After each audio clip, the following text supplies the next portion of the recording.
I am Curran Bhatia, chatting with Tom Loeffler. You know him as the boxing promoter involved in Triple G Promotions, K2 Promotions, of course, 360 Promotions. Tom, how are you doing today? I'm good, Curran. How are you? I'm doing well. Obviously, when we start these interviews this time around in this period, we have to make sure that everyone's staying safe and everything's good. So just checking in, everything's safe. Are you safe? Everything good on your end? Everything is okay out here, out in California and particularly out in Los Angeles, where I am. We've had pretty much a second wave, so had to be really careful. Just following the same rules, the social distancing, wearing the masks outside, everything like that. I've been staying very safe. I've visited Cecilia a couple times in camp, so I've gotten tested before each time just to be sure everything is okay. So luckily everything's fine on our side, but it's definitely something we can't underestimate. And certainly with this pandemic and the virus, it changes the sport of boxing and how everything is, all the preparations leading into the fights. That's exactly it. The procedures, everything has changed. We've seen that with Top Rank and the great effort that they've done with the bubble in Vegas. Now we know Matchroom coming back to America. And that leads us to talk about, of course, the main event, first ever women's main event in the zone history. This is presented by Matchroom US, August 15th. It's going to be in downtown Tulsa. And from what I've seen about renderings and drawings and things, it looks like it'll be completely open air out on the street, right? So it's going to be an exciting event. Yeah, it looks exciting. I've talked to the guys from Matchroom, and it looks like it's going to be a great location out there. Cecilia's been in camp since January. Originally, she was supposed to fight Jessica McCaskill April 17th. And as we all know, everything got pushed back. She stayed. Luckily, she stayed in training camp because otherwise she would have had an issue coming back from Norway here to the United States. So she made the sacrifice, stayed by herself up there in Big Bear. And I actually think it gave her some much needed time with Abel Sanchez just to get used to his new system, different training techniques than she might have been used to in the past. And I think you're going to see a tremendous result August 15th. It's one of those things, like you said, it's the first ever female championship fight that's headlining the zone. So we really appreciate the zone USA, Matchroom USA. We have a great relationship with Eddie, with Frank over there, and all the fellows at Matchroom. So we appreciate their support. It's a huge fight. Cecilia is considered the best pound for pound fighter in women's boxing.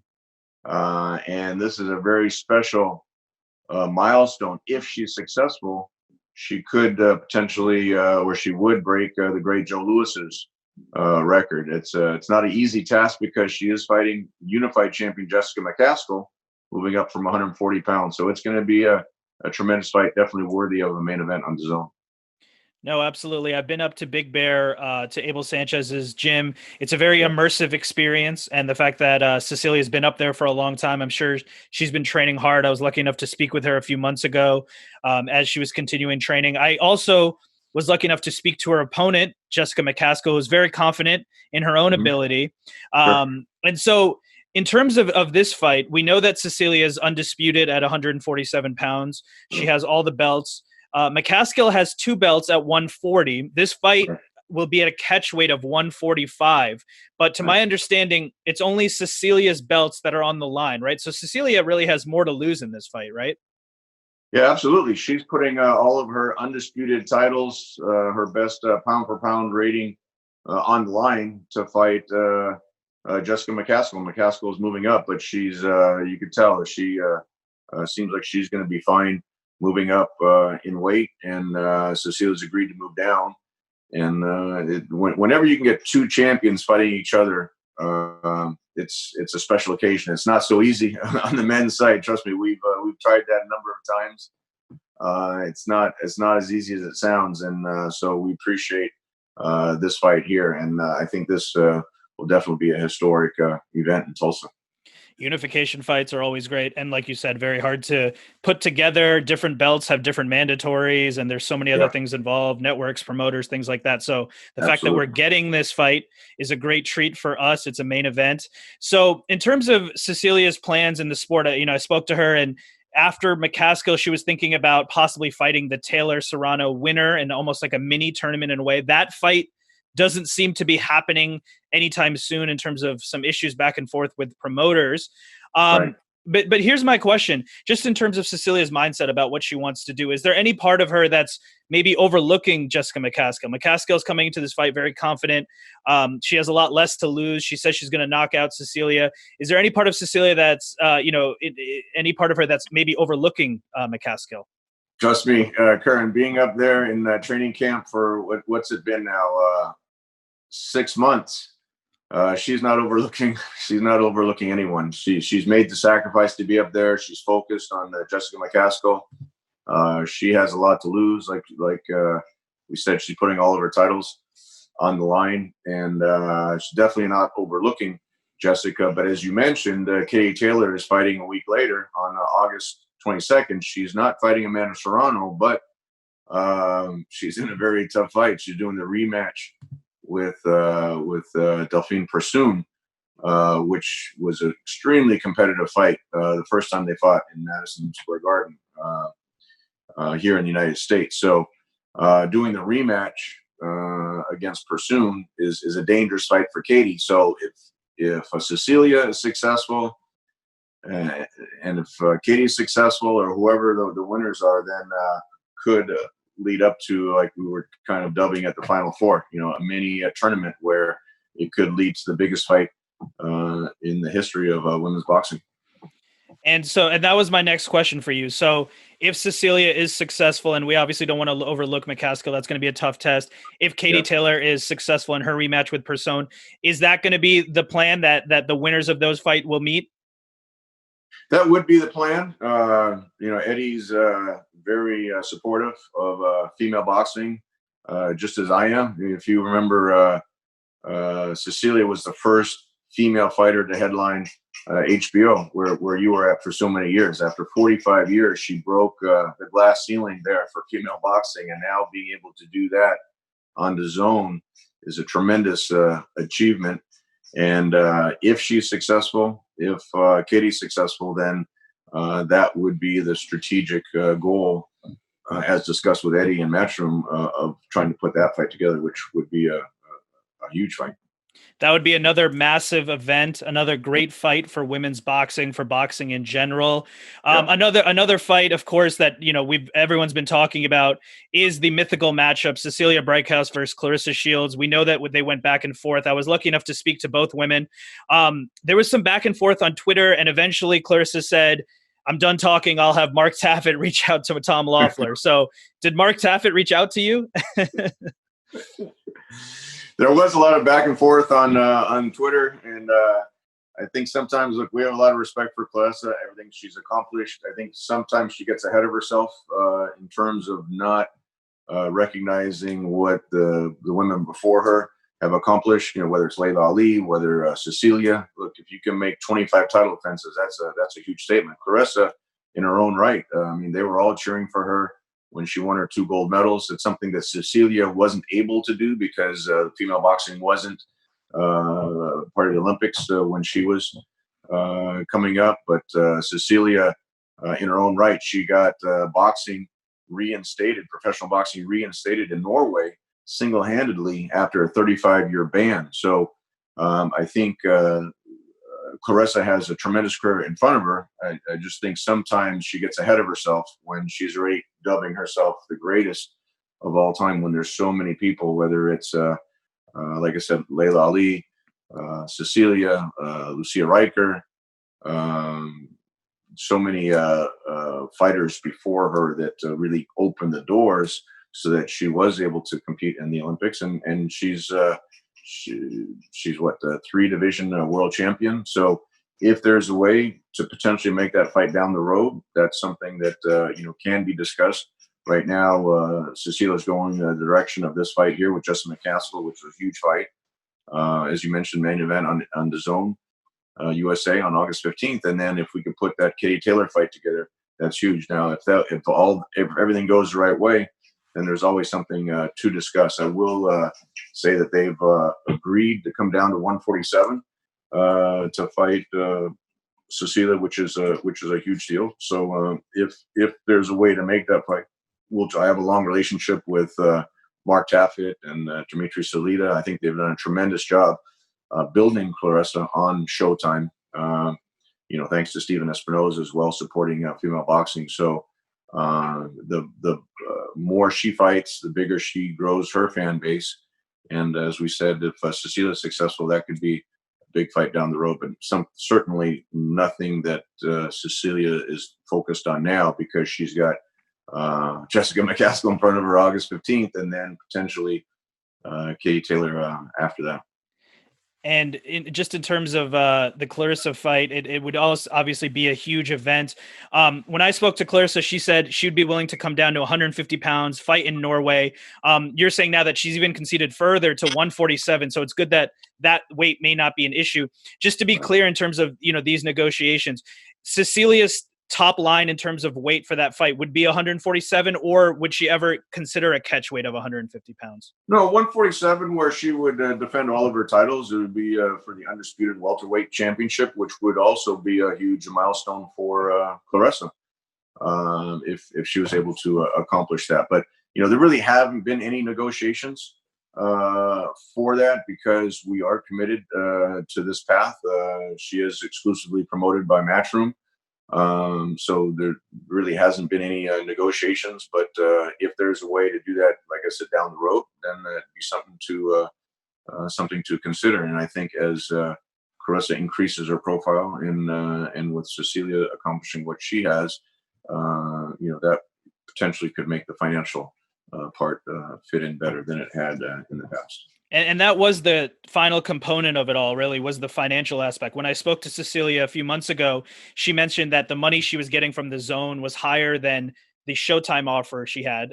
When I spoke to Claressa, Claressa said Showtime had been willing to offer that fight, that mythical fight, Claressa versus Cecilia, as a Showtime pay-per-view, which would yield each fighter a $1 million guaranteed purse. So I just want to hear it from your end in terms of, was that offer made by Showtime for a Showtime pay-per-view main event and a $1 million purse for that fight, Cecilia versus Claressa?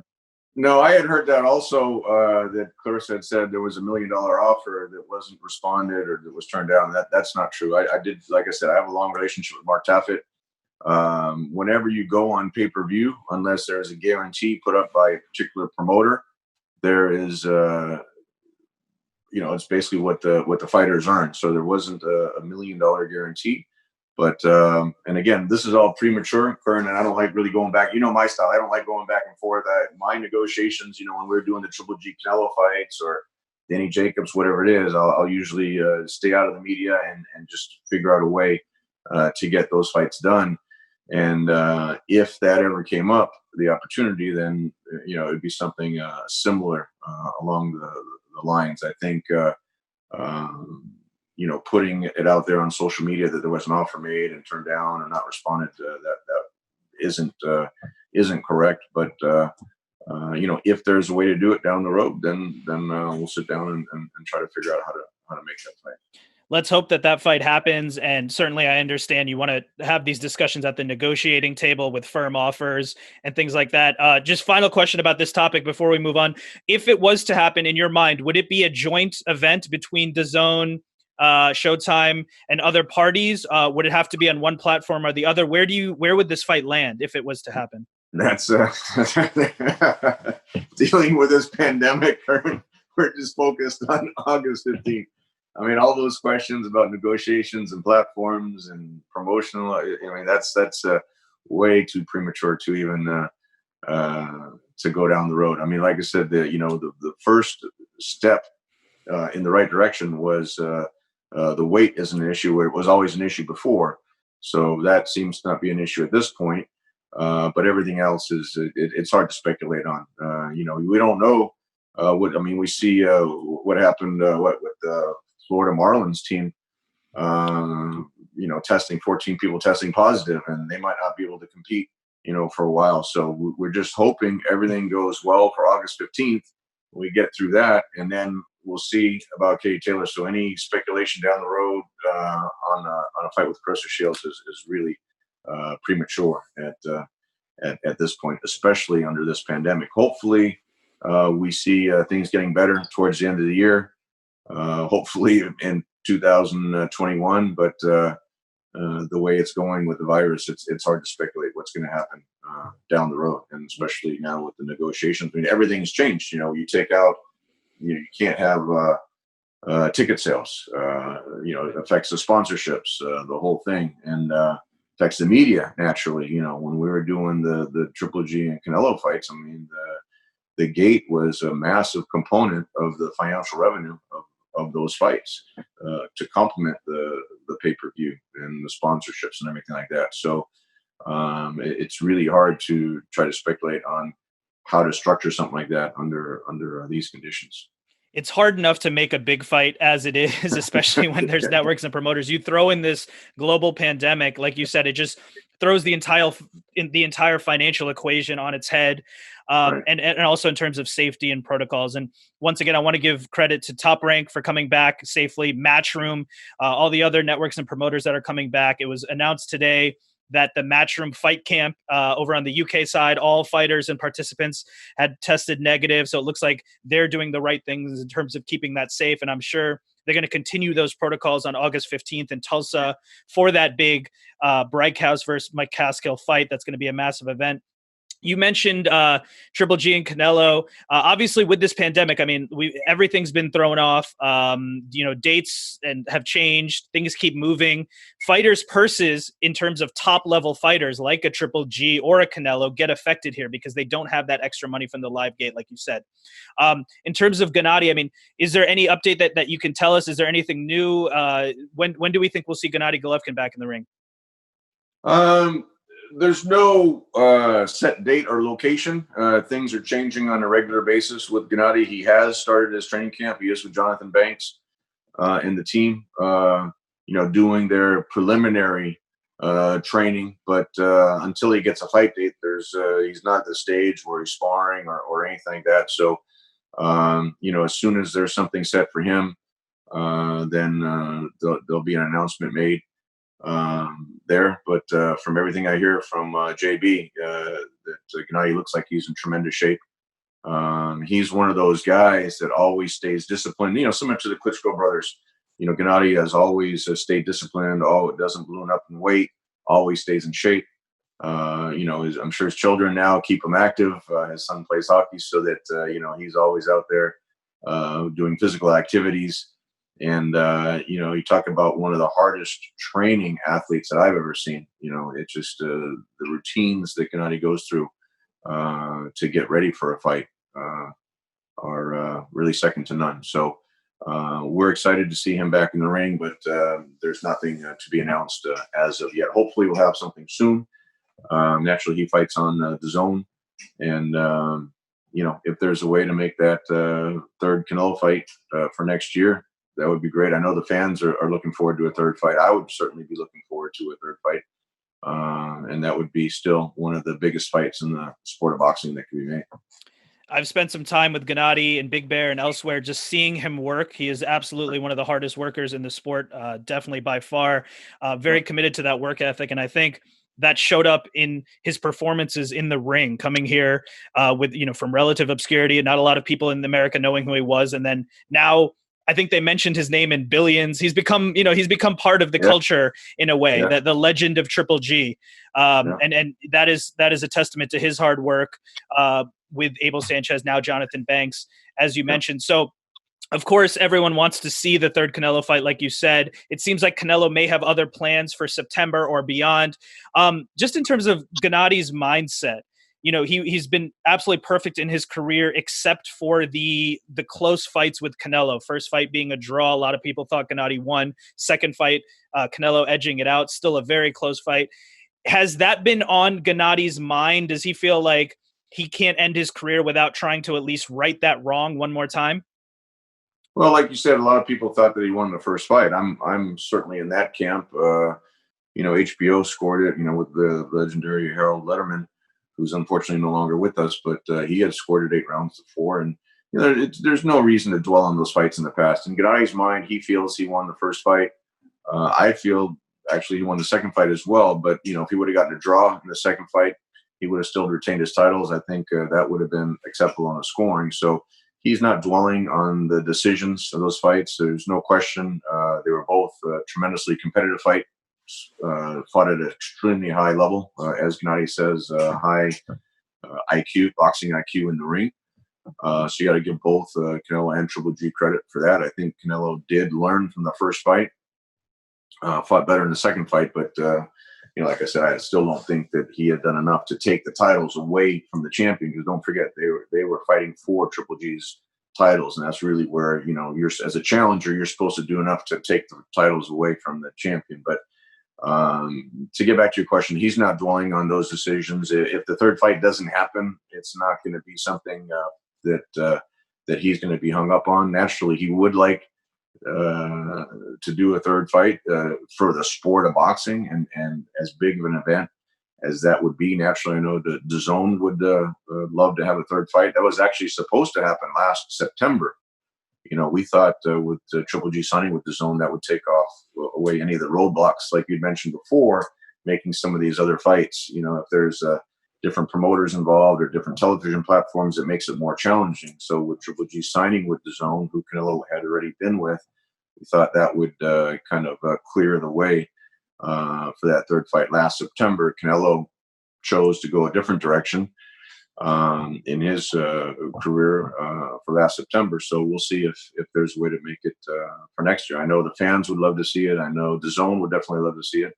And I really think both fighters at this point would want to do that fight. So we'll see if there's a way to put that together.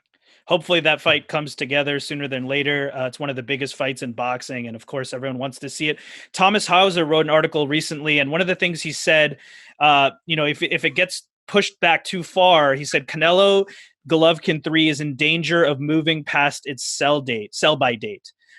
Just curious of your thoughts on that. Obviously Gennady is 38 years old now. Is there a chance that fight could move past its sell-by date?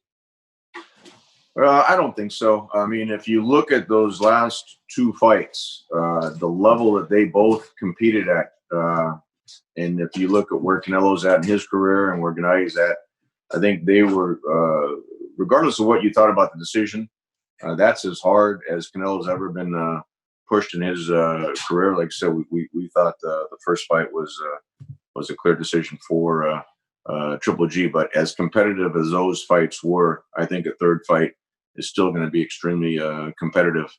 And, that's why it's going to be interesting to see how Gennady looks, coming up, if he does fight here in September or, in his next fight. This will be his third fight under Jonathan Banks.